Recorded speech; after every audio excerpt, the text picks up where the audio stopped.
Bieži fotografējot cilvēkus, viņi man jautā, kā es esmu izdomājis kļūt par fotografu. Īstenībā nav jau tā, ka es biju domājis. Kaut kad skolas laikā man sanāca dabūt savu pirmo digitālo fotokameru, pavučēju draugus, dabu, klases biedrus. Un tad jau sākās vidusskolas laika, kur spēlējām kā DJ ballītes, un tajā laikā bija tikko parādījies Draugiem LV portāls, ja vēl kāds atcerās tādu.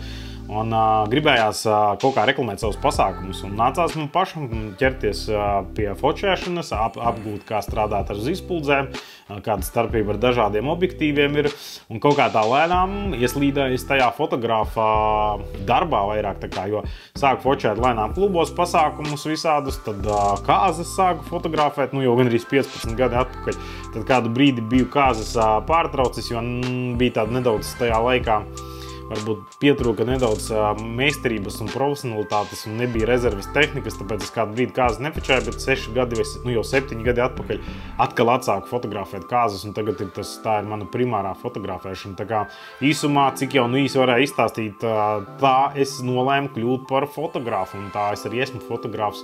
Diemžēl arvien vairāk pietrūkst laika visam kam citam, jo katru gadu tās fotografēšanas paliek vairāk, bet neko nerīt, katram tā teikt savs darbiņš jādara.